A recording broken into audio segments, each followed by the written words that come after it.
Welcome to the John Freakin' Muir Pod. Lace up those boots and sling on the pack for a romp through trails, short and long. With your host and Renaissance man, Doc. It's time to embrace the suck. Welcome back to another week on the trail. I'm Doc, and this is the John Freakin' Muir Pod. Let's start off with a reminder. If you are enjoying the podcast, take just a minute and leave us a review on Apple Podcasts. And if you're not enjoying the pod, well, just go ahead and keep that to yourself. All right, let's get to this week's guest. If you've been listening to the podcast at all, you are familiar with the calendar year Triple Crown. As of right now, there have been 13 people who have completed all three American long trails in one calendar year, and 3 of them have come on the John Freakin' Muir Pod. Well, get ready to make that 4. Welcome to the pod, Brandon Weis. Hey, Doc. Thanks for having me. Absolutely. Now, here on the podcast, we only go by trail names. So Doc doesn't appear on my driver's license or my paycheck. And I imagine that if you've been on all 3 long trails in one calendar year, you managed to pick up a trail name somewhere along the way. Yeah, thankfully I had one before I left. Because if I didn't, I probably wouldn't have got one until I was on the PCT in April or May, because before that I hardly saw anybody, so it would have been tough to get one. But I picked up one in 2018 on my first ever hiking trip in the High Sierra. I got horsepower doing that. Okay, and tell us the story. How'd you end up with horsepower? The short version is just that it was like a group trip through our university, and so we had a bunch of extra safety gear. So we had a lot of, and it was not like the anti-ultralight version of hiking. And I was the biggest one there, so I always try to carry as much of the group gear as possible. So my pack was probably between 60 or 70 pounds every day. So kind of someone there deemed me that name and just kind of stuck after that. Wow, we are going to talk about gear here on the podcast here. I'm going to be really interested to hear about how your gear evolved from that 2018 trip to the calendar year Triple Crown. I'm sure you made some changes. So quite a few, yeah. Okay. Hey, have you had a chance to listen to the podcast before, Horsepower? Yeah, I've listened to a few of other people I know or just really interesting people. Really liked it so far. Good. Thank you. Hey, I only asked because I want to make sure that you are aware of a segment that happens towards the end of the episode called the Pro Tip Insight of the Week. That's where I will turn to you and say, Horsepower, what bit of wisdom can you share with our listeners to make their next outdoor adventure even better? So don't be surprised when we get there. Sounds good. I don't know what it is, but it'll be something great. Okay. All right. Hey, another feature we've been doing this season is the Must Bring Gear Review, sponsored by the ultralight backpacking gear company Outdoor Vitals. And here's how it works. If you were to let a stranger pack your bag with pretty much generic gear for a multi-day hike, what is the one specific piece of gear you would insist on being packed?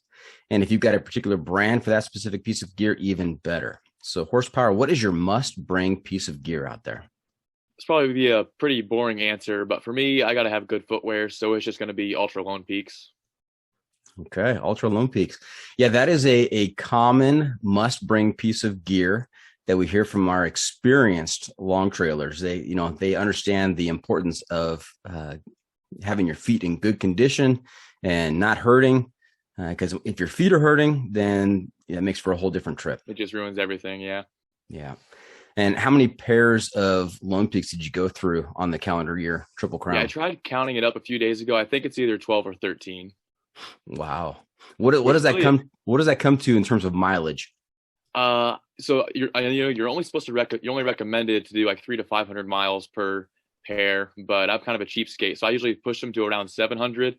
And I know I got 1,000 on one and about 1,500 on one pair, which was definitely not advisable. By the end of that, I don't think I would have been safer walking barefoot, but I made them last that long.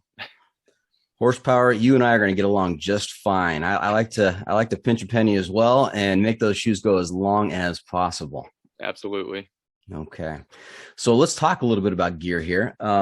You said that in 2018 you hiked in the Sierras. What hike was that? So it was just basically, there was no specific trail. We just kind of I didn't make the route, but the guy through our university made the route, and it was in some the most remote part of the Sierra, and I loved it. I think we were on the PCT for 6 miles around Muir Trail Ranch area, but other than that, it was all in remote valleys. We hardly saw any other people. It was great. Wow. And what was in that 60 to 70 pound pack of yours?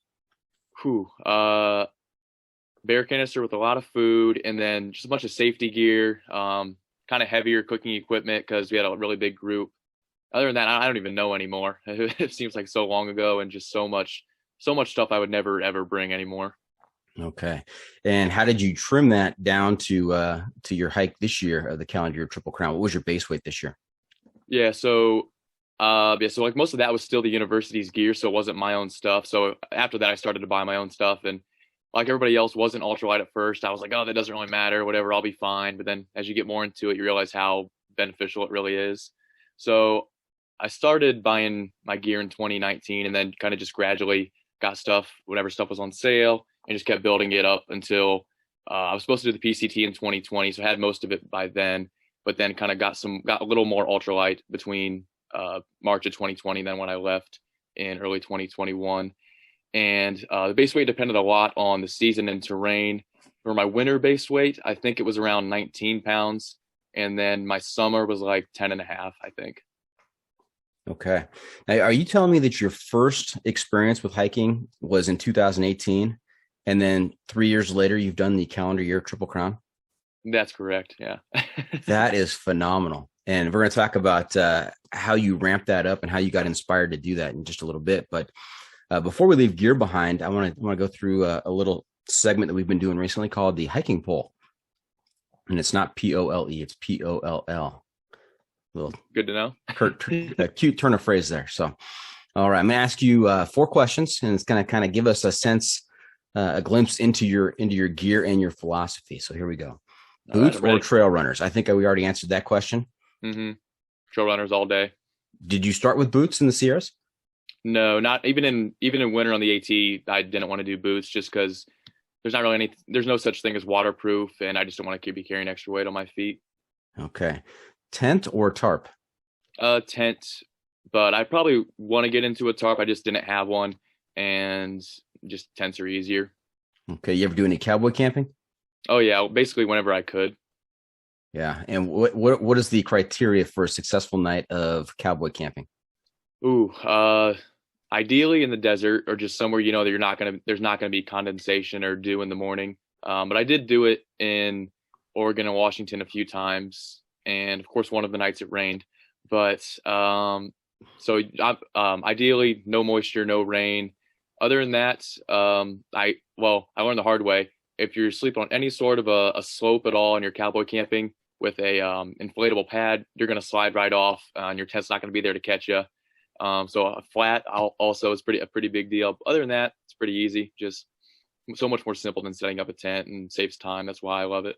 Yep. And if you are cowboy camping and when the rain started, what did you do? Did you set up a tent at that point, or did you just hunker through it? Well, this might be a story we'll get to later. Okay. But when I was in New Mexico, I didn't have trekking poles, so I couldn't set up my trekking pole tent, and it started raining one night, and it got to the point where I was too tired at all, like to keep hiking at all. So I just told myself it wasn't going to rain very long, but it ended up raining 6 hours. So I just laid there in misery the whole night. I would, if I wasn't dead tired, I would try to get up and keep walking until it stopped raining, but depend on the situation.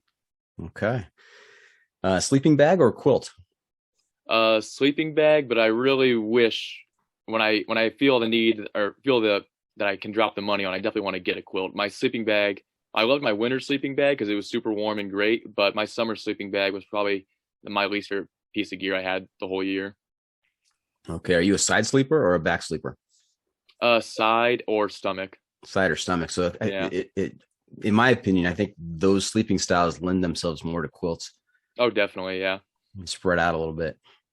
Mm-hmm. Okay. Now this last question on the hiking poll is the one where we sort the crazies from the normal people. So stove or cold soak?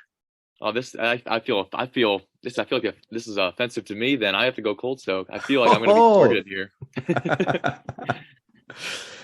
So tell me about that. I mean, when did you realize that cold soaking was the way to go? Because I think that everybody pretty much when they start out through hiking, they start with a stove.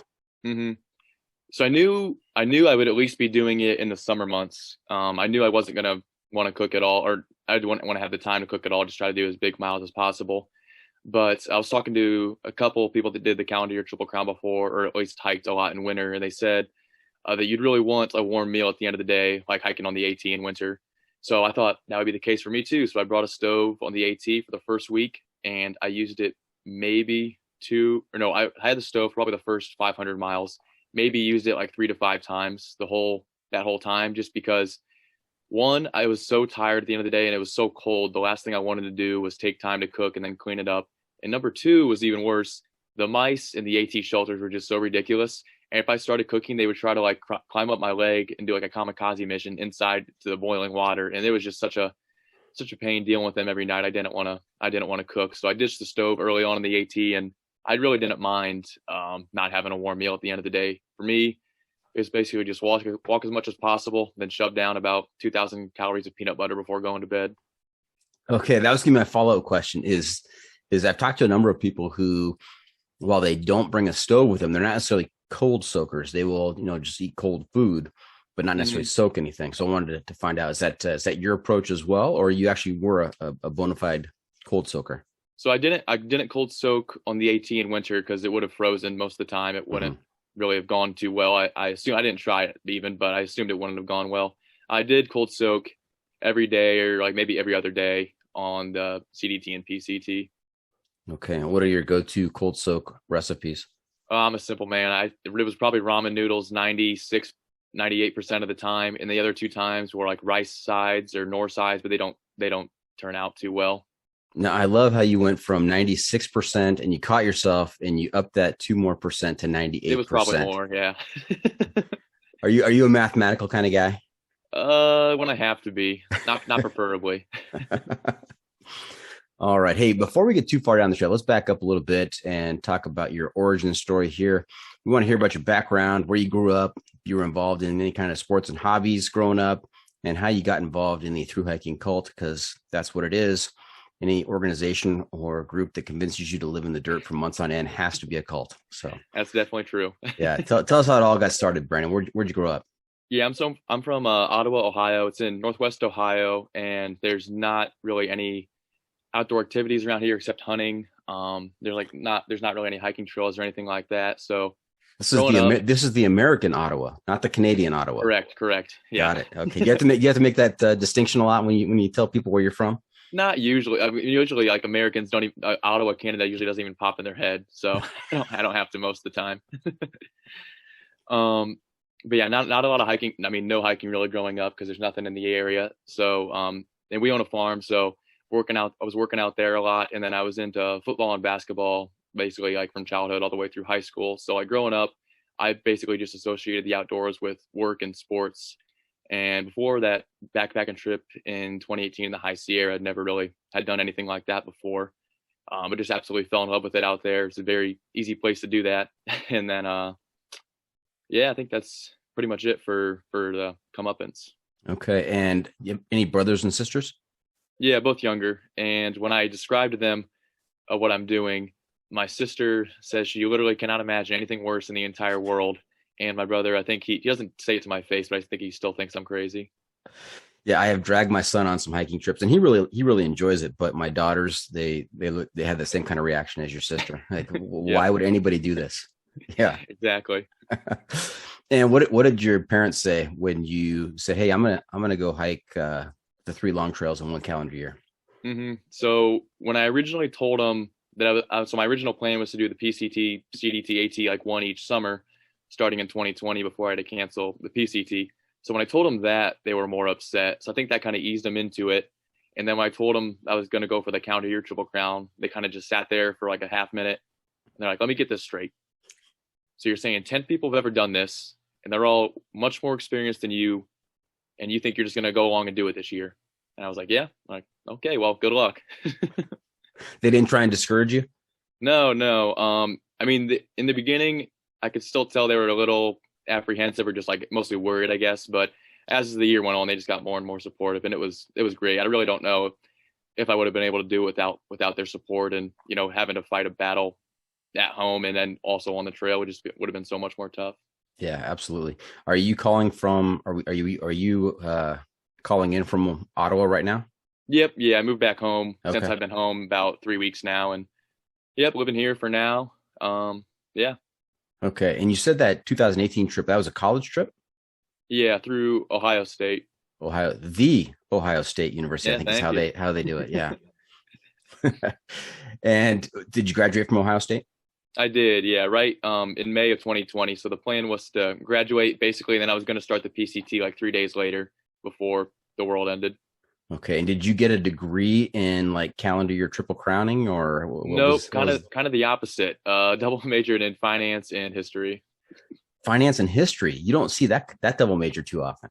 Yeah, it's not very common. Originally was just finance, and then kind of added the history since I plan on going to law school. So it kind of forced me to read and write a lot more. But now I don't even, at least in the short term, I don't think I want to go to law school anymore. That was one of the big realizations of the year. But that's a story for another time.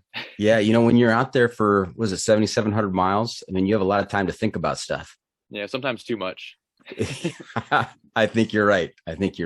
So you did the history double major. You added history because you anticipated going to law school, not because you loved history. Oh, I do also, but the going to law school was the main reason. But yeah, I also, if I had to choose a second major, that would have been my most intriguing also that I could have chosen. Okay. Do you have a favorite period of American history? Yeah, probably like Revolutionary time. Hmm. Okay. Do you feel like I know, I have a feeling, I shouldn't say I know, I have a feeling that a lot of the folks that I talk to may feel like they were born in the wrong time. That, they love to rough it and get back to nature and live a very simple life, and life in Los Angeles or in Ottawa these days in the 21st century is very complicated. Yeah, it's definitely true. I definitely feel that at times, but then also there'd be a lot of times this year where I'd be hiking in like Wyoming and see like an old mining town, and just wonder like how the hell did people come here with no infrastructure here and just build these roads and just make civilization. I honestly can't imagine how difficult that would have been too. So I'll say I wish I was born back then, but at the same time, I don't know. Life's pretty easy now. Yeah, I think that's a good observation, and I wonder that as well. How in the world did they accomplish this? How did they, the settlers? How did they get in a wagon and cross the Rockies, and not knowing what was on the other side, and knowing full well what the dangers might be, Oh, but absolutely. doing it anyway. I mean, that's just mind-boggling. So crazy. Yep. So, Horsepower, what are you doing these days to pay the bills and finance your trips? Yeah, so since I've been home, nothing. I started writing a book about 2 weeks ago, so that's my main focus right now. Hopefully get that done sometime next year. I don't know when exactly. And then just started working a part-time job, bartending a few days ago to have a little bit of income while the book is my main focus. Right. Is the book about your calendar year Triple Crown experience? Yeah, basically just like a linear story of this past year, what all went down, and yeah, kind of just a recount. Okay. Now I was in my former life, or I shouldn't say my former life, my past life. I'm still involved in education, but earlier in my education career, I was an English teacher. So if you wanted to share some of those drafts with me, I'd be happy to review them for you. Oh, absolutely. That'll be great. Thanks. Okay. Hey, did you happen to read Legend's book about the calendar year Triple Crown? That book was a big part in getting me out there for it. Yeah. So basically, when I canceled the PCT, I had the idea first entered my mind of trying for the calendar year Triple Crown, but it still sounded so crazy, so impossible. I made a deal with myself. I'll get Legend's book and I'll read it. If it doesn't sound impossible, I'll try it. So I got the book, I read it, and I was like, that doesn't sound easy, but it doesn't sound impossible. So that book was a big part in making me get out there this last year. Yeah. So I think you mentioned when you started that only 10 people had done the calendar year Triple Crown, correct? I think Correct. We're up to 13 now with you, and then with Jackson Perrell and Sammy Potter completing it this year. Yeah, that's right. Yeah. So Jackson and Sammy were on an earlier episode. I think that episode just came out a few weeks ago. And then Jeff Legend Garmeyer is another one who has done the calendar Triple Crown. He's been on the podcast a couple of times. He is hilarious. He is just quite the character. Yeah, him and both him and Kickstand Mike. I might mess this up. I'll probably mess up his last name, but Papadatos were huge resources for me. Being able to try that this year. Without them, without their advice, I probably wouldn't have been able to do it. So him and in addition to his humor, he's also pretty smart and pretty helpful. Yeah. Yeah. So you reached out to him and told him of your ambition and asked for tips, or how'd that go? Yeah, basically it started out with saying that like I have no experience. Is this a ridiculously stupid idea? And he basically said, nah, you might as well just go for it. And then kind of had a little bit of a relationship and answered some of my questions and concerns after that. Okay. And tell me about Kickstand. Did he also do the Calendar Triple Crown? Yeah, he did it. I think it was 2018 when he did it. And he was kind of more of a, I don't know, relatable person for me, because before he did it, he didn't have any thru hiking experience either. So that kind of made me feel better that I since I did it, somebody else already did that. So it wasn't impossible. And he was really, really great guy. And he was the first and I think still only non-US. Actually, no, he was Canadian. I think one British guy might have done it too. But yeah, really cool guy. Kickstand from Ottawa? I think he's from Toronto area. Oh, okay. Although I'm not sure. All right. And then I've got a future guest coming on. I'm going to talk to him, I think, next week, who's going to attempt the Calendar Triple Crown next year. He's going to leave in February, and his name is Jack Jones, goes by Quadzilla. Oh, cool. Yeah, I mean, I've seen him on Instagram. Other than that, I don't know too much about him. But cool. Yeah. I'm happy to hear there might be some more crazy ones joining the class. Yeah, I reached out to him before I even knew he was going to be doing it next year. I was just going to talk to him about his past exploits and adventures out there, and he just told me the other day that he's getting ready to plan the calendar year. So should be interesting. Right on. Okay, so what was your research and preparation? I know you talked to Legend, I know you talked to Kickstand. What other kinds of resources did you access, and how long did it take you to plan this trip? Yeah, it was a lot more than I even expected. So when I first started to think about it in March, when there were still like heavy lockdowns and nobody was really doing anything, I was probably doing like 10 to 12 hours of research a day in March. And then April was probably like, I don't know, 4 to 6 hours a day. And then the rest of the year was probably 1 or 2 hours a day, most days. So it ended up being a lot. And looking back, I don't even know what I spent that much time on, because once I got out there, it felt like it all went out the window. But a lot of it was mostly preparing for the different areas and the time of the year I'd be there, and then preparing for winter travel and things being closed down in winter that normally aren't. So for example, like something I did that nobody else would probably have to do normally, I called or emailed basically every hostel or store along the Appalachian Trail to make sure they'd be open in winter, because a lot of them closed down out of season. So that was just something that kind of took up a lot of time. And then I didn't work on too many of the logistics beforehand, because they're so variable depending on the time you show up places. And I was hoping to be able to do all 3 trails. I was going to do AT, PCT, CDT all straight through.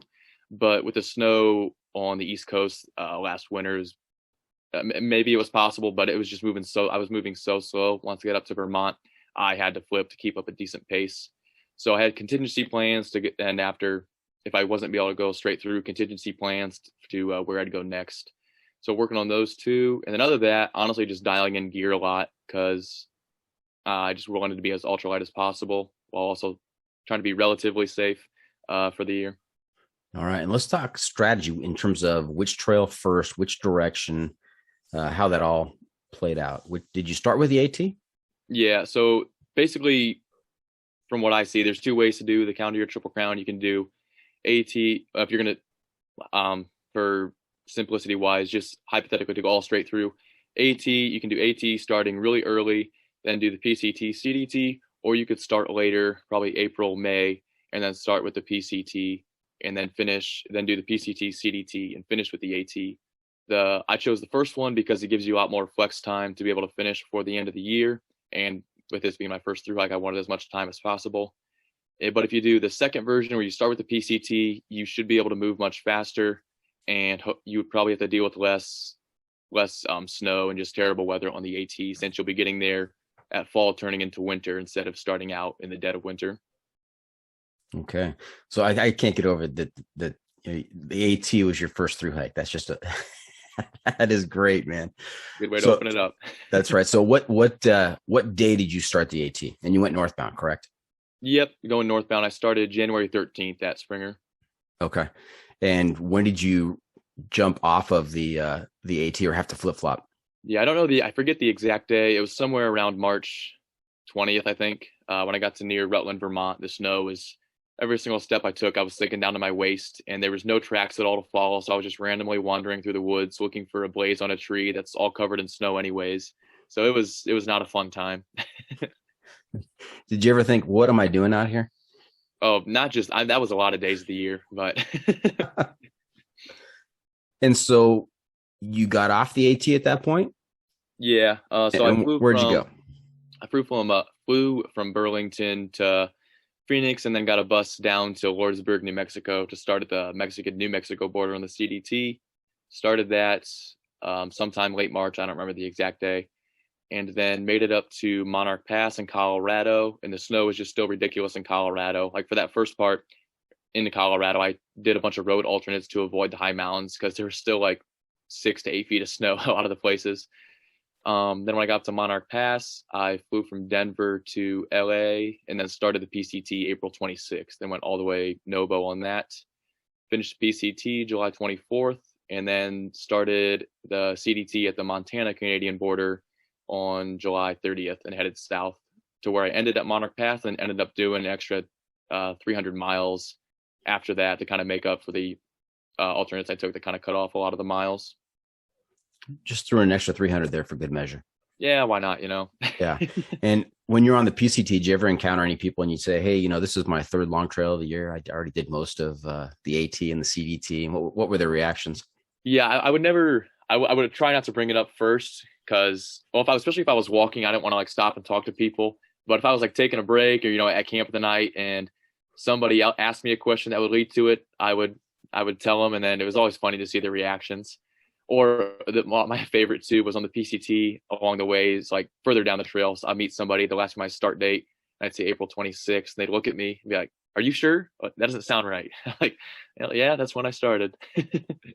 I never got tired of hearing people's like funny reactions to what I was doing. Now, you said you wouldn't lead with that. I'd be carrying a sign that said that, this is my third long trail. I'm sure everybody knew what I was doing out there. Yeah, I don't know.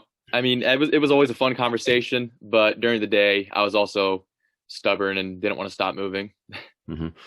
Now, what do you say to people who think, what, hiking in snow, that must be beautiful. That must be a lot of fun, just gorgeous. I mean, what is the reality of hiking in snow?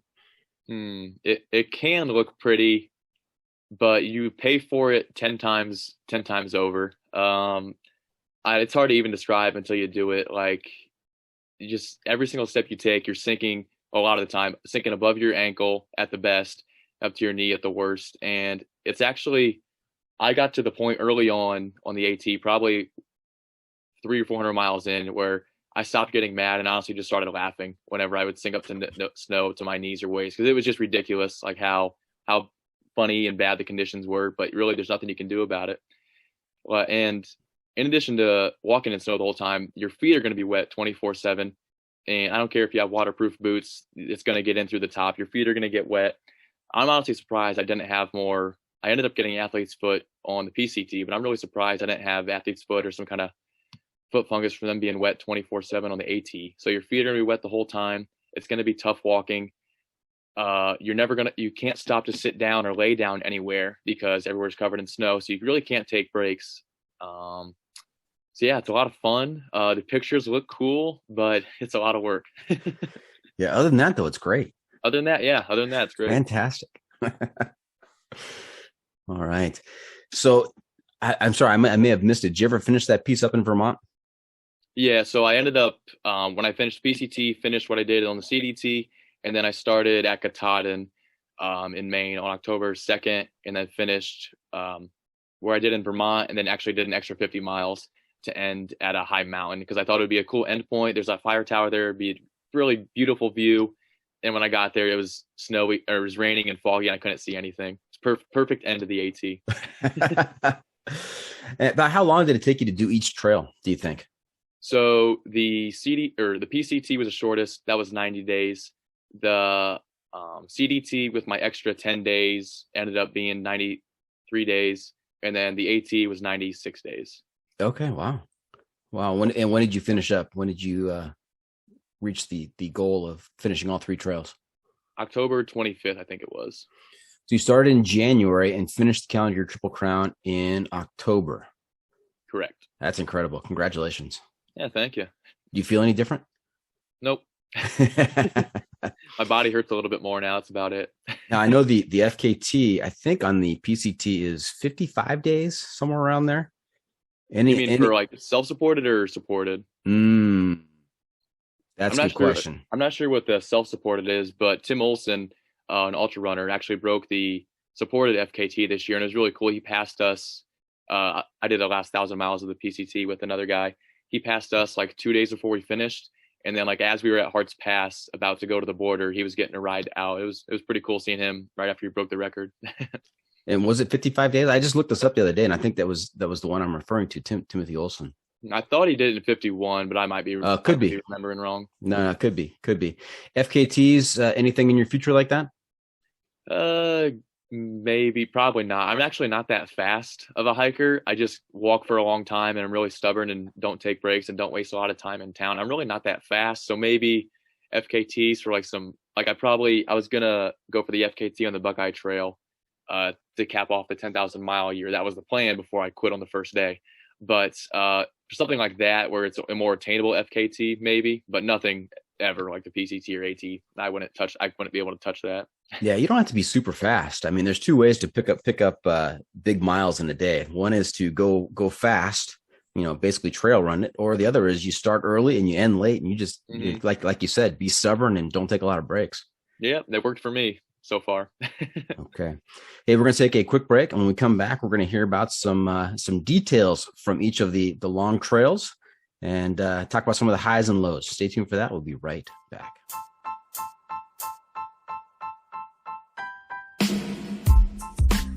The John Freakin' Muir Pod is sponsored by Outdoor Vitals, the ultralight backpacking gear company whose mission is to improve the mental, physical, and emotional health of mankind by facilitating impactful outdoor experiences.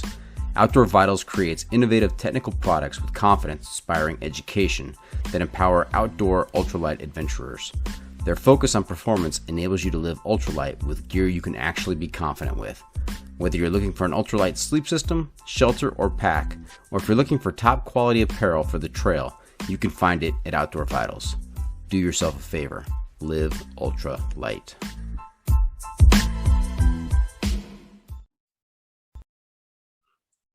Welcome back. We are talking to Horsepower, who completed the calendar year Triple Crown in 2021, becoming just the 13th person to accomplish this feat, as far as we know, in the history of mankind. So there you go. Congratulations again, Horsepower. Yeah, thank you. Now, 7,700 miles, thereabouts. Is that about the right distance? Is that what you logged?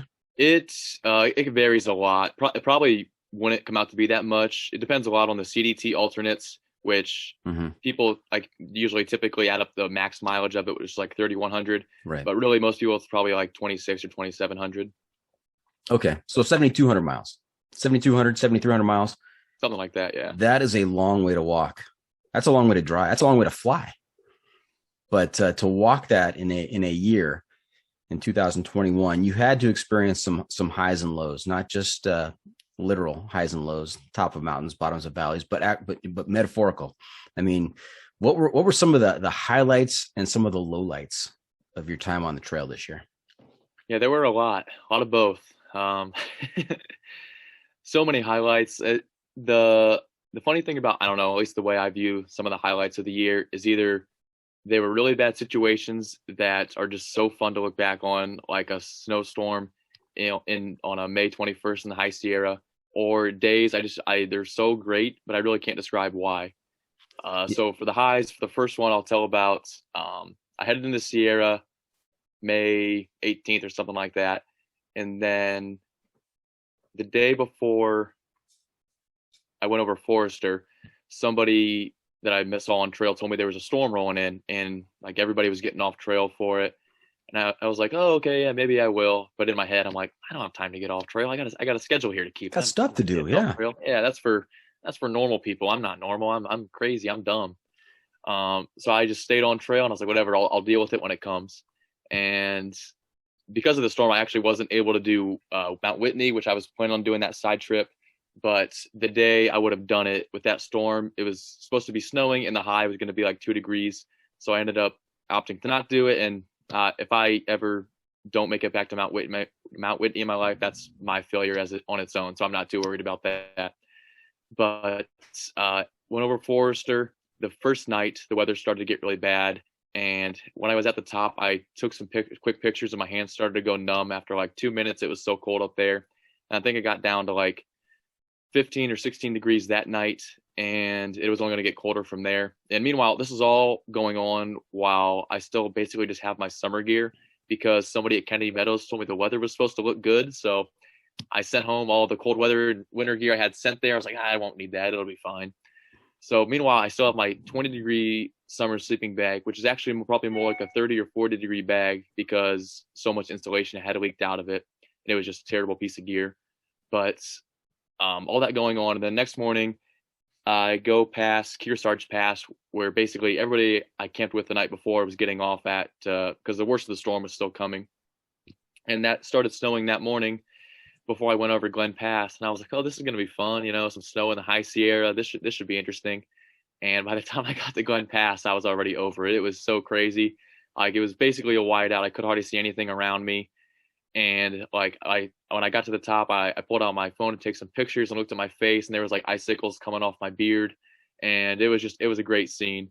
And then when I started to head down Glen Pass, the snow was crazy. There was a little bit of footprints that hadn't been covered up yet by the fresh snow.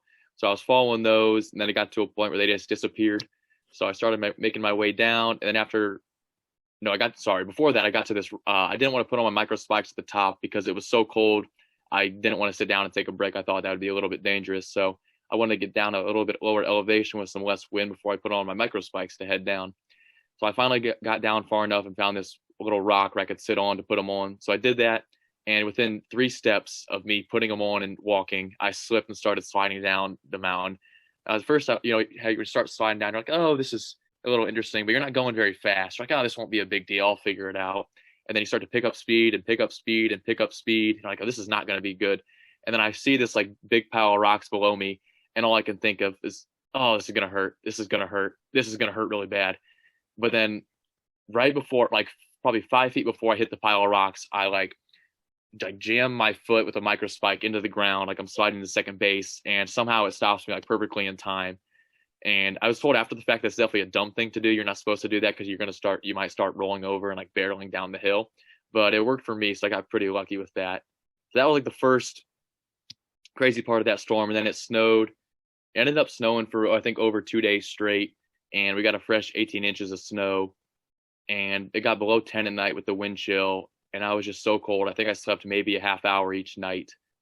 And like there was just so much fresh snow in my tent. It was sagging down so far I had to basically sleep in the fetal position. Otherwise the snow would be touching me on my tent, like sagging down. And I was looking for like any sort of warmth at all. So I like took the trash compactor bag or a trash compactor liner out of my bag and like wrapped it around my sleeping bag as if that would give me any more insulation. And then when I woke up in the morning, there was just like so much water in it that from like all the condensation and like moisture in the air. And how did that end? That was the first day of the snow. And the second day, I only ended up doing like an 8-mile day because I went over Pinchot Pass and then it got down, and the next one would have been Mather, which can be pretty dangerous, and especially with all the fresh snow and conditions, there would have hardly been any tracks to follow. So I didn't want to do it that late in the day because I had like basically my summer gloves, and I had gotten frostbite earlier in the year, so my hands were already in pretty bad shape and got cold pretty easily. So I didn't want to do another high pass in the evening. So I linked up with this other guy who was still out there, and we found a campsite before Mather Pass and had a campfire there.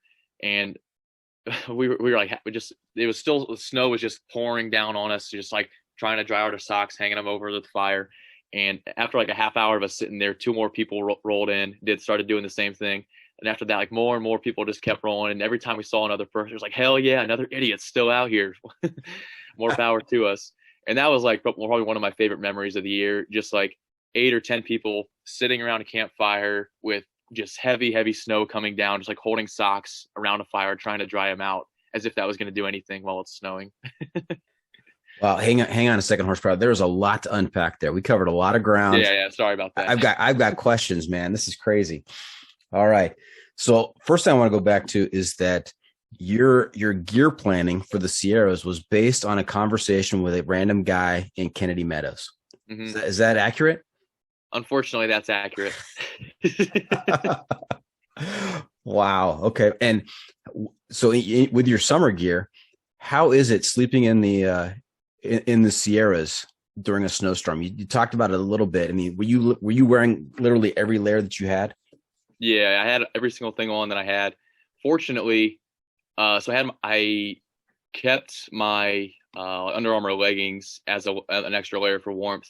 And then also the day after I left to go into the Sierra, I found that I had my rain pants at the bottom of my pack, so I forgot to ship those home. So luckily I had those 2 extra things. Otherwise I would have really been in trouble. But still, even with that and not much else, I had everything I owned on. I had which isn't a lot, my shirt, my puffy, and my raincoat were my top layers. Those stayed on 24/7, even when I was sleeping. And how I was sleeping, it wasn't much sleeping. Basically, just shivering, questioning if I'm going to get hypothermia, and then I don't know, trying to do some sit-ups, but still too tired to do anything. So it was not a good situation. Yeah, my listeners have heard this story before, but I hiked with my son up to Thousand Island Lake in late September in 2019, and we spent the night there. And I was trying to go ultralight, so I had a bivy and a tarp, and it got cold. I mean, it was probably in the 20s, and so it probably doesn't do much for my hiking cred to tell people that I was freezing my butt off in September, and it was just in the 20s. But I had every layer of clothing on, and I was thinking the same thing. Hypothermia. What's going to happen here? And we got up at like 4:00, 4:30, and I said, "We're out of here. We got to get moving. I can't. I mean, there's no fun. It's you're not sleeping. You're sitting there shivering the whole time." Yeah. So. If you don't have the right gear, you have to be moving. That's like the only, at least what I found, the only solution. Yeah, and then at 2 a.m. you've got 6 layers of clothing on. You're under a quilt and you're in a bivy, and then you finally get to a comfortable position, and then you got to go to the bathroom. Right? It's that's why perfect timing. All year I would never drink water before bed. That's the last thing I wanted to do at the night. I was have to get up. Well, you're a young guy, horsepower. Just wait till you're in your 50s out there hiking, and even if you don't drink any water, it's still nature calls. So. Yeah, I'm sure. I'm not looking forward to that. You mentioned another story about frostbite and your hands being in bad shape. What happened? What happened there? Yeah, that was definitely one of the lows of the year. So that was only, I think it was day 17 of the entire trip. So that was still early on, still young and stupid, and just didn't really know what I was doing. So I was in North Carolina. I don't remember what shelter it was in. I woke up in a shelter, and before the sun came out, because it didn't have much sunlight during the AT, so I started hiking before the sun every day. So I woke up. It felt unusually cold. Like it had been cold the whole time. It had already been below zero on the trip, but this morning felt unusually cold. But I was like, whatever, I'll deal with it. I'm just gonna get up and start walking. I'll be all right. So got up, started walking, probably made it a half a mile outside the shelter before my hands hurt so bad they felt like they were going to explode. And I got super dizzy, could hardly stand up, and I just wanted to throw up so bad. But there was like nowhere around. Everything's covered in snow and like sloshy, because it just recently rained sloshy snow. So there's nowhere to sit down or lay down or anything like that. So I tried to run back to the shelter as fast as I could. Meanwhile, I'm dizzy and can hardly see. But I made it back there, and I tried to get out some hand warmers, but didn't really work too well because my hands were like concrete. So I just laid down in the shelter, shoved my hands in my crotch, and started to roll around in a ball and yell at the top of my lungs in agony. This is where it gets fuzzy. I remember doing that for about 5 to 10 minutes, and then I think I passed out from the pain, because the next thing I remember is waking up with the sun shining on me, and my hands, they didn't hurt as bad anymore, but they felt weird, and they still hurt. But they weren't, at least I didn't have active frostbite at that moment. And this was day 17? Yeah. Now, most normal people would say, holy cow, this is only 17 days in. I've just barely started basically the AT. I'm out of here. There's no way I'm doing this. This is not going how I planned. There's nothing in my future except more pain and misery. I'm not gonna do this. But that wasn't you. Yeah, that thought never really crossed my mind. For me, it was mostly like you're such a dumbass for leaving when it was that cold in the morning, and you don't have adequate gloves yet. Because I did have some like really heavy duty winter mittens, but they hadn't come in yet. I didn't get them until a few days later, because I still had like really not good enough gloves for that temperature. But once I got those winter mittens, then I was like a kid in a candy shop. I was so happy all the time. My hands, they felt great. Nice. Now let's go back to the Sierras, the PCT, and when it's covered in snow, I know when it's not covered in snow, there are switchbacks going up to the passes, right? And so does the snow allow you to forego those switchbacks and kind of shorten the journey to the top by just going straight up through the snow? Yeah, there was never really an indication of where the actual trail was. For some of them, there was pretty good like hiked in switchbacks going up, or at least a good route going up. But like when I did Mather Pass, that was after 18 inches of fresh snow, so there was no tracks at all to follow. So I had to make my own way up and down, and that was some of the more scarier hiking I did of the year. But yeah, I mean, there's still switchbacks because some of them are just pretty steep in their own right. So, but it definitely cuts out a lot of the extra, like what feels like worthless weaving at times that feels like you're going nowhere. Mm-hmm. Now we've heard a little bit about your time on the AT, a little bit of your time on the PCT. Any stories from the CDT? Oh yeah, a lot. Another high from the year. One of those days you just can't even describe why it's so good. Was in the Scapegoat Wilderness in Montana. Before that, I had been pretty unhappy with the CDT. I loved Glacier, but then after that, the Bob Marshall Wilderness, which is a huge wilderness area. Like I had heard about it before the trip. I thought it was going to be like this amazingly beautiful place. Like I would love it, but it was probably one of my least favorite spots of the entire year. It was all like low, burnt valleys with just overgrowth everywhere over the trail, and hardly anywhere to camp because there were so many down trees and just overgrowth everywhere. And there was no like good views or beautiful sights at all. And it was so smoky from the wildfires. I could hardly see anything. So I was hating it for a few days. And then I got to Scapegoat Wilderness, which is basically just like a ridge walk on the divide of the country for, I don't know what it was, 20, 30 miles. And loved every second of it. And it's just one of those days. I don't know why I was so happy, but I would just find myself like randomly smiling throughout the day, just out of like pure joy. Now, Scapegoat Wilderness, is that where they blame each other for things that happen there? Or? Yeah, something must have gone down in the past. Yeah. I don't know exactly. All right. Any other highs and lows or times where you thought, I'm not going to make it, either, through the trip or, out of this experience? There was two times where I thought I actually might die. One of them is a really long story, and one of them is a kind of shorter one. What would you prefer? I prefer both. Thank you. Okay. We'll go with the shorter one first. Okay. So this one was in New Mexico. So I was still kind of a newbie, still kind of learning things at that point. I mean, it was probably 2,000 miles in, but still everything felt new because I had never really been in the desert before. So I was hiking along, and then I was supposed to go up this switchbacks up a mesa, which is basically like a flat mountaintop. And I didn't see it, so I kept walking along the side of it. And then after, I don't know, half mile or something, I looked at Gut Hook and realized I wasn't on the trail. I was supposed to be up at a higher elevation. So I was like, I don't want to go backwards. That's another thing. Like my brain all year, like wouldn't let me go backwards. I had to find like a bushwhack or a shortcut to get back to trail. It's like, yeah, whatever. I'll just climb the side of this thing real quick and it'll be all right. So I started climbing up it. I made it like to the absolute top, probably like 300 feet in the air. Made it to the top, and then I grab onto this big rock to like hoist myself up on top for the final pull up. And as I do so, the big rock separates from the dirt and starts to fall. And so I lean backwards at first, like when they say like your life flashes before your eyes, it really did there. Like in that half second where I was like started to fall backwards, I saw like everything. And then like fortunately I regained my balance. But then also as soon as I regained my balance, all I could think of was this rock is going to land on my foot. So it was like immediately to the right of me, right where my foot was. Like, oh, but the footholds were so small I couldn't move it, otherwise I would have fallen. So I was like, oh, this is gonna hurt. Then I hear it like smash a rock.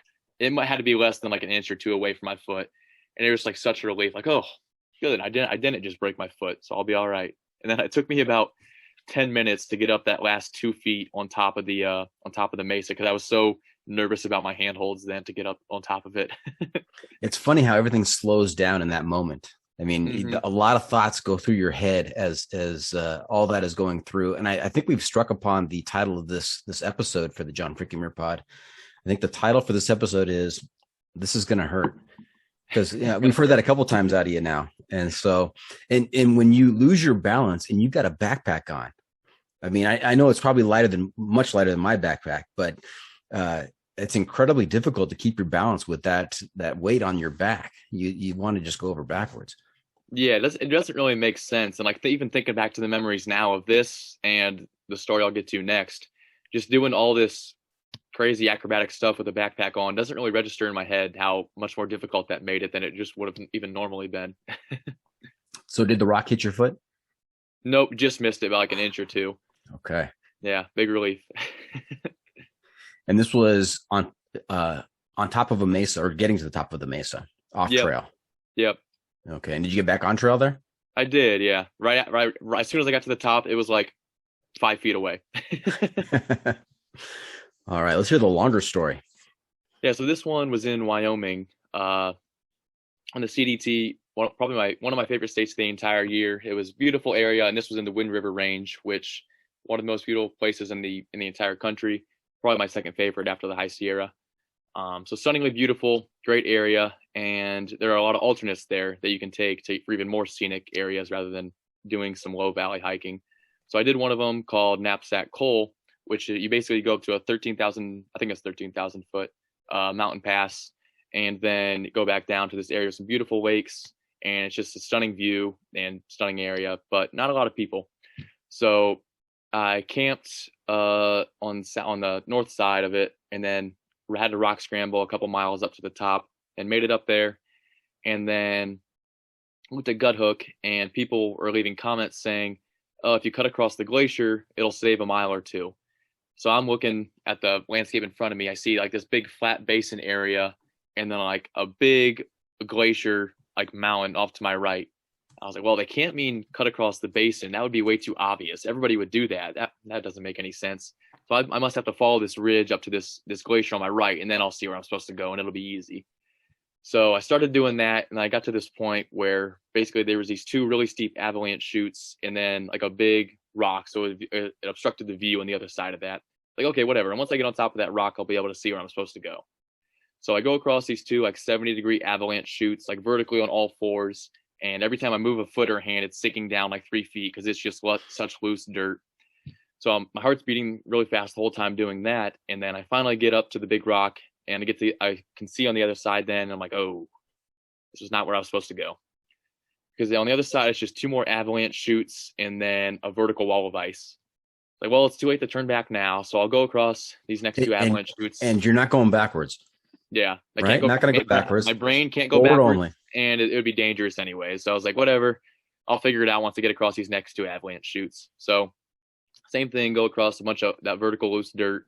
And then I got to this large boulder, and from this large boulder, and then like 4 feet off to the right was just vertical loose dirt. So you couldn't really walk on it or anything. And then off to the right of that was this big pile of rocks where I thought I'd be able to like slide my way down on to get down to a safe spot. So in my head, I was like, if I hang from this rock, my feet will be able to reach the pile of rocks off to the side, and then I can make my way down. That seemed like a good idea at the time.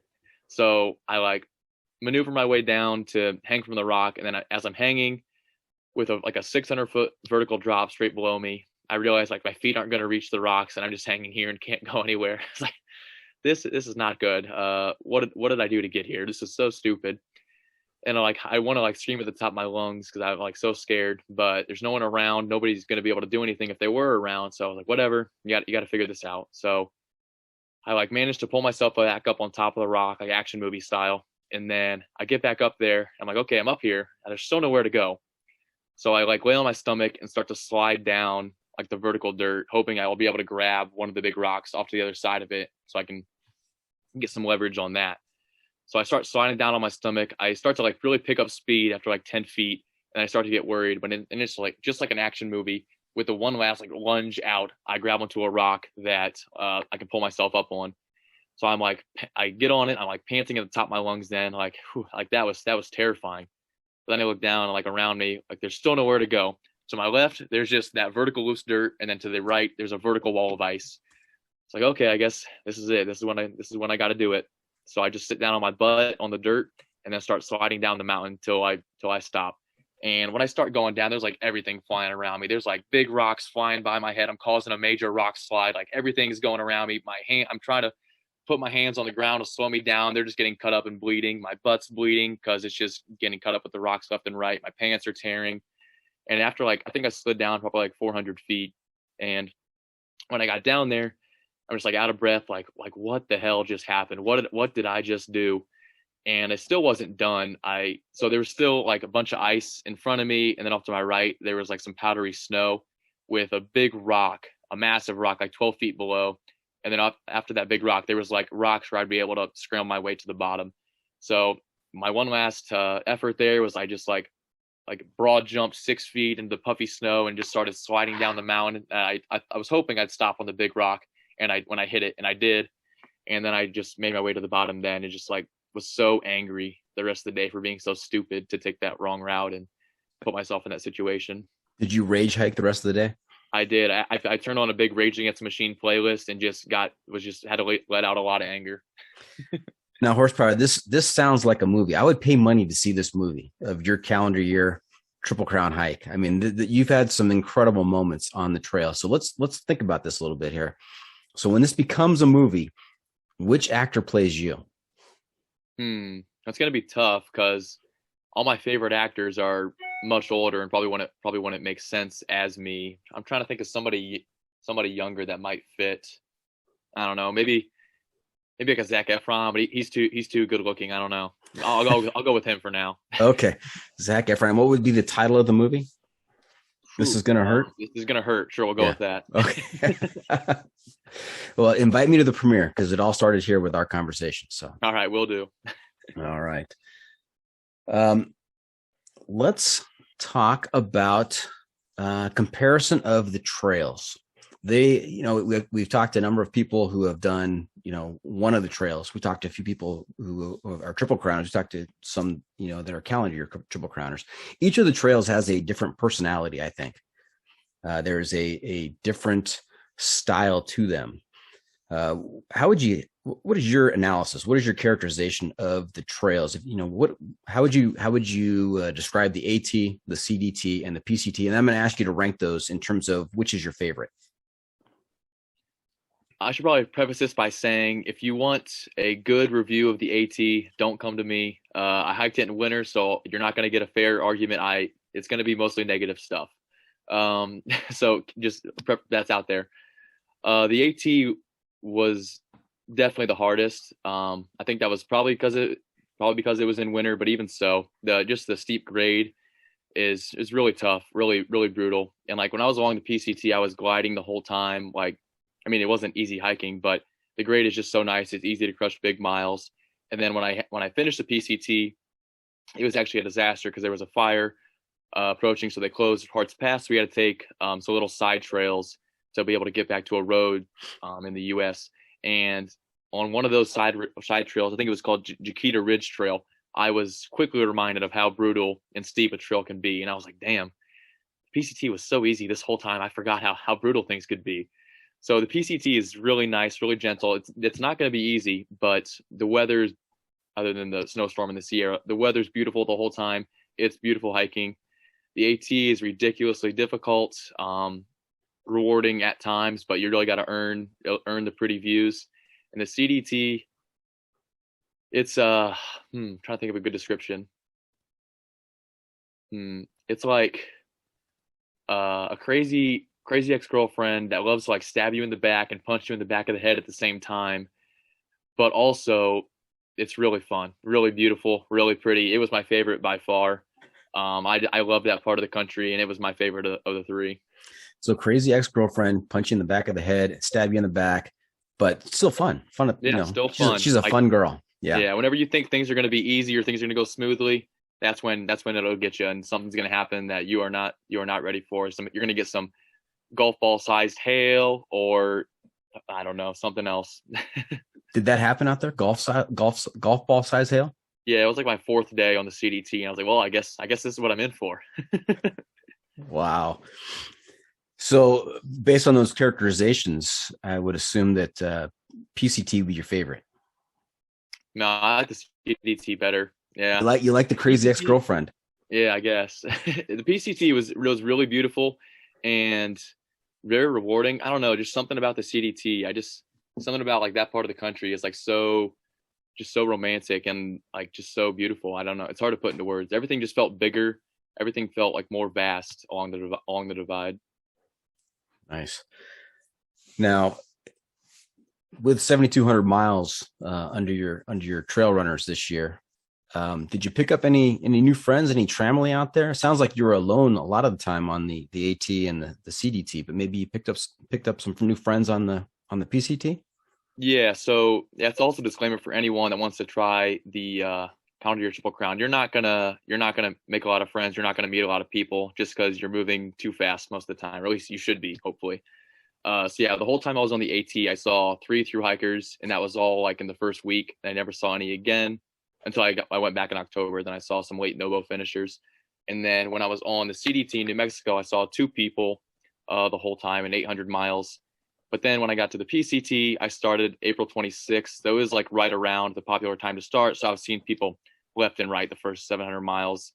And it was fun to like, I just definitely hurt my speed a little bit. Like it would be like 6:30, 7 o'clock. I'd see a camp, like cool looking people. I'd be like, I guess 32, 34 miles is good enough for today. I can stop here and have a chat for a while. So it was really fun in the desert to like actually camp with people at night and, have conversations, talk with people. But then after the Sierra, especially after that snowstorm, I really didn't see many people, occasionally here and there, but not really until I got to right after Bernie, California. So I think around mile 1600. And it was funny, like right during that day, I was starting to think like, damn, it's kind of boring. Northern California is kind of boring. Oregon's, I hear it's going to be not super scenic. This is going to be a tough part of the trail to get to Washington. And like that night, I roll up to a camp with 3 people, basically said hi, whatever. And the next morning, one of the guys also slept in like I did. And he was like, hey, so what kind of mileage you doing per day? And I was like, oh, I do right around 30 miles a day. He was like, oh, yeah, cool. I'll try to keep up with you. We'll see what happens. These other 2 are getting off trail tomorrow.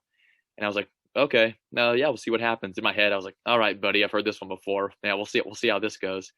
But his name was Hammer, and he ended up doing the last 1,000 miles with me. What he didn't tell me at first was that he's an ultra runner, so that definitely helped. And he actually ended up being a considerably faster hiker than me. So he made me push some extra miles at times too, which was great. Awesome. Now you mentioned 32, 34 miles would be a good point to stop. What was your highest mileage day? 53 miles in the Divide Basin in Wyoming. Okay, 53. Did you put together many 50-mile days? No, that was my only 50. Okay. I knew I wanted to try a 50-mile day, and that was probably going to be the area to do it because it's so flat. And I had only planned on doing 50 miles that day, but the Divide Basin is kind of funny. It's so flat, but it's really hard to find a camping spot at times because everywhere is covered in like sagebrush or something else pointing on the ground. So I actually had to do an extra 3 miles that night when my legs were like so stiff they could hardly move. I did an extra 3 miles before I could find like any decent camping spot. I ended up actually camping on a dirt road that was off to like the side of the main dirt road I was walking on, just hoping nobody would drive on it in the morning. Mm-hmm. And on days where you plan to hike the full day, what was your lowest mileage day because of conditions? I never really had a low mileage day where I hiked the full day. I had a couple low mileage days, but it was because of like foot problems or something else. So like I had a 9-mile day in California because of my athlete's foot hurt so bad. It was like every single step, it felt like I was stepping in shards of glass. It hurt so bad. And then I was on the AT. I think I had an 11-mile day one time just because I was moving so slow because of the snow, and I think I called it a day at like 4 o'clock. Okay. Now, if you could think back to early in the year, and actually, I take that back. Think back to October. All right. What would October horsepower whisper in the ear of January horsepower? Don't stop using Vermont bag balm, you idiot. So I on the AT and through the CDT, the New Mexico CDT, I was using Vermont bag balm religiously, which is basically like very hardcore foot lotion. It's for like cow udders in the Northeast, I guess, but works really good for foot care. And I was doing that the whole time on the AT and in New Mexico, and I had no foot problems at all. Like they were in like excellent condition for as much as they had been through. But then when I got to the PCT in the desert, it was so hot that it came in like a tin container, and it started to like seep out of the tin container and like just get everything in my bag like covered in like bag balm, and it was disgusting. I could hardly use it because it was so just like that gross like liquid was everywhere. So I stopped using it in Southern California, and then my feet just went to hell after that. Especially like with the blizzard in the Sierra, that really messed them up because they were soaking wet and cold. And then in Yosemite, I was walking in smelting snow 24/7, and I hated Yosemite so much. But I actually got athlete's foot right after that because they were so wet and it was like so hot. And yeah, it was just once I stopped using it, they got in pretty bad condition. Yeah, most people don't say that they hate Yosemite so much. It's usually it's not a common phrase. It was probably my second or third least favorite part of the entire year, to be honest. Wow. Wow. And so right there, that could have been some your pro tip inside of the week. That could have, using cow udder cream on your feet. I mean, that's not something we've heard before. That's I actually got it from Kickstand. I guess he did it in 2018, and I don't know how he found it or what turned him onto it, but it worked great. I was going to say only from a farm boy in Ottawa. Yep. Hey, Horsepower, what did you learn about yourself through this whole experience? Yeah, there was definitely a lot of things. The biggest one was probably that I'd kind of been lying to myself or since high school. Basically, the job I was telling myself what I wanted to do, I kind of realized I don't think I wanted to do that anymore. So that was probably the biggest thing. In addition to that, just like how simple life can be, like all year I hardly paid attention to the news at all or anything like that. And I just like loved that. You're just so much more happier all the time, not hearing negative stuff. And in addition to that, just like we're capable of so much more than we ever give ourselves credit for. When I was going to do the PCT in 2020, my goal was to average 18 miles a day. And with basically nothing really changing after that next year, just doing over 30 miles a day and doing an 8,000 mile a year, like we're all capable of so much more than we think we are until we actually like go for things and really put ourselves to the test. And like I really didn't even, I mean, I quit on the Buckeye Trail this year, but that's not because I actually found my limit. I just didn't really want to do it anymore. I just kind of had this question like, what is our actual limit? I'm striving to kind of find that answer someday. Okay. Now, just curious, how much did you weigh when you started at Springer? Yeah, I started at 215. 215. How much do you weigh now? Right now I'm back up to around 200 since I've been eating a lot and just started working out recently again since I've been home. But so the lowest I weighed in all year was 172. So that was down 43 pounds on the year. Wow. But yeah, I was terrified when I saw that. So I kind of changed my plan then to hike out with less hiking food that I wasn't going to eat anyways, because I got so tired of Cliff Bars and like trail mix and stuff like that. To carry out less of that, carry out more junk food like cookies or candy, stuff that I would actually eat. So carry out more calories like that, and then just binge eat a lot more in towns. And I was able to get back up to like 180 to 185 most of the rest of the year then. Yeah. What food has the trail ruined for you? What do you never want to see again? Completely ruined trail mix and Cliff Bars, but also kind of ruined peanut butter, because before the trip, peanut butter was one of my favorite foods. But now I've had it like twice since I've been home, and it's not there anymore. Okay. So talking about, what are our limits? What are Horsepower's limits? What's next for Horsepower? What do you got planned in terms of outdoor adventure? I got some other crazier ideas in my head, but the more realistic ones, I'm really intrigued by the Pacific Northwest Trail. I really want to give that a try, maybe at a more leisurely pace with maybe a couple friends. And other than that, I'm really intrigued by the Hayduke. I don't know when or how I would do that. It would take a lot of research, a lot of preparation. But other than that, I don't know. I got some crazy big ideas in the back of my head, but they would need a lot of preparation and a lot more replenishing of the finances to make stuff like that happen. Yeah, if you were going to test your limits, I had 2 suggestions for you. You mentioned one of them, the Hayduke. Hayduke sounds like an incredible experience. I've talked to Ginger Balls a couple times. Ginger Balls, actually, he's been on the podcast 3 times.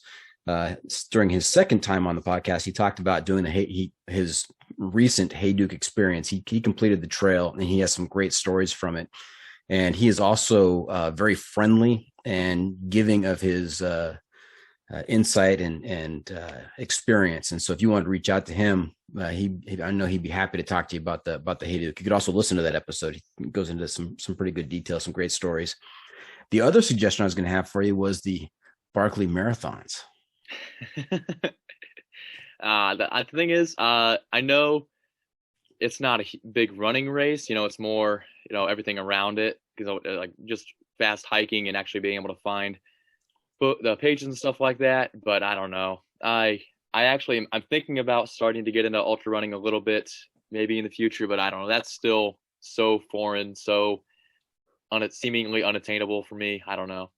Yeah, you could be the second calendar year triple crowner to attempt the Barkleys. Jeff Legend Garmeyer, he attempted last March. Yeah, the fact that he's like just on such a different level. The fact that I don't think even finished a loop is just like terrifying to me. Agreed. Season 2, episode 1, we had Mike Wardian on, who is just this incredible athlete. He's an ultra marathoner, top of his game, just incredible physical condition. And he's tried the Barkley a couple times, and one time he found himself not completing a loop and sitting in a cave, shivering, trying to avoid hypothermia. So that's what that race will do to you. If you're looking for your limits, like fun. Yeah, you might find your limits there. Yeah, maybe I don't want to then. All right. Hey, a quick top 5 list of all the 7,200, 7,300 miles. Can you boil it down to top 5 moments? Ooh, that is tough. Where you just experienced so much joy you couldn't speak. The first one, I don't even know. Like, it's probably just gonna sound lame, but it was in Tennessee right before I crossed into Virginia. I left the town that day, and they were calling for I think it was 18 to 36 inches of snow up on the high mountain ridges where I was going to be. And the people I was staying with in town offered to let me stay again, but I was like, nah, I'm good. I need to get back out there. Throughout that whole day, I was just so happy all day, just smiling because the snow was coming down so heavy, and it was just overjoyed. I was just overjoyed at how ridiculous the situation was and how absurd it was to be out there. When I knew nobody else would be out there, there was no tracks to follow, anything like that. I was just so happy all day. Okay, that's one. The second would probably be that day in Scapegoat Wilderness. It's kind of the same thing, just so happy all day. Mm-hmm. And then the third would probably be seeing the sunrise on the Roan Highlands in Tennessee. I'd camped right before it the night before, and then woke up.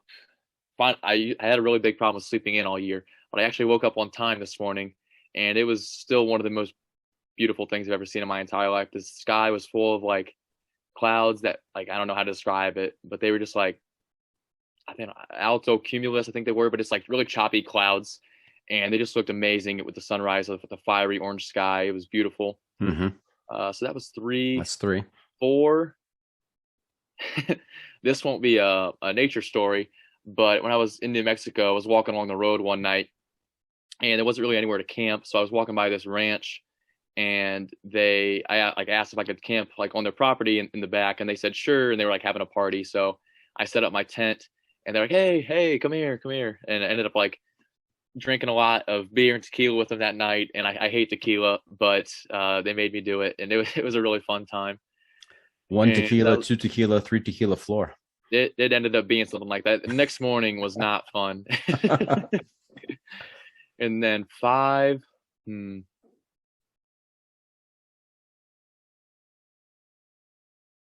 I'll probably go with somewhere in the snowstorm in the High Sierra. Probably getting atop of Glen Pass when the first part of the snowstorm was hitting, and there's icicles coming off my beard, and that was just something else. Do you have a picture of that? Do you have a selfie? Did you take a selfie with the icicles? Nice. Can't wait to see that. Okay. Hey, Horsepower, you know where we are? Nope.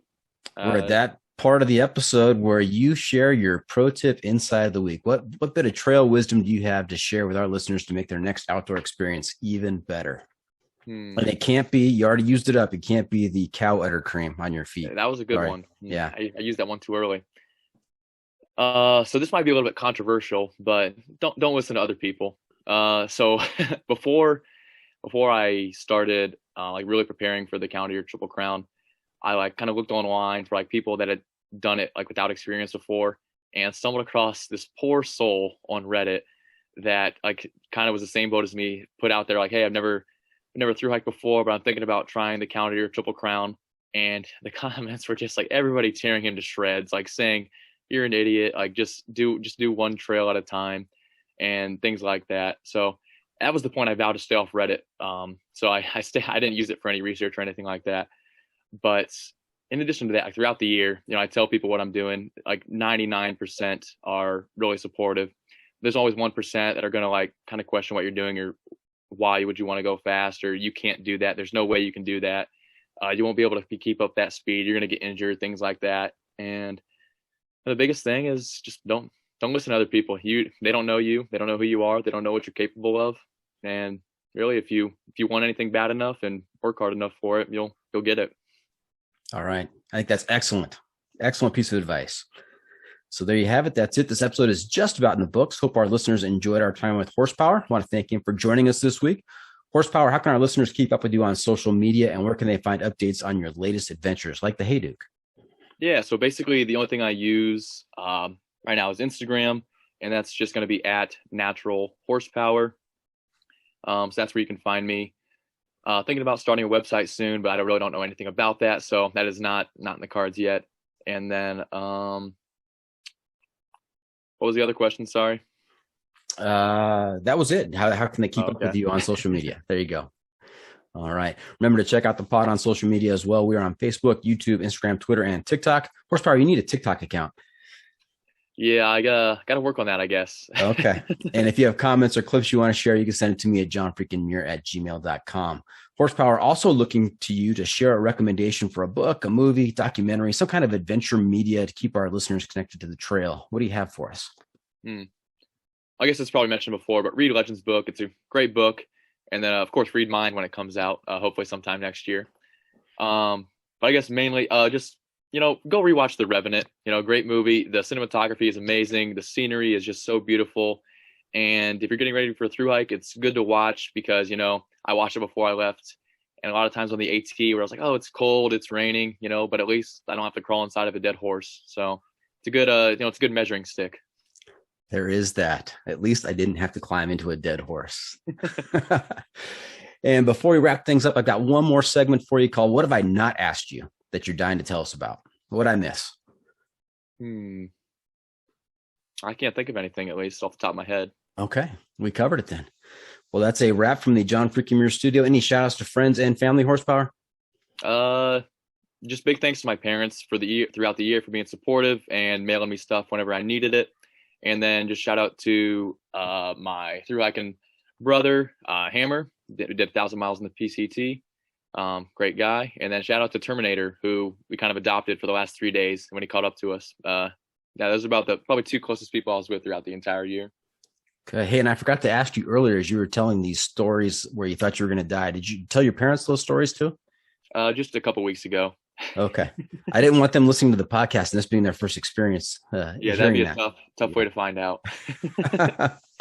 All right. Well, hey, thank you for tuning in. Always remember the trail is the trail.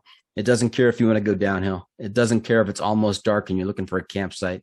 It doesn't even care if you had to hang off a rock with 600 feet of vertical below you.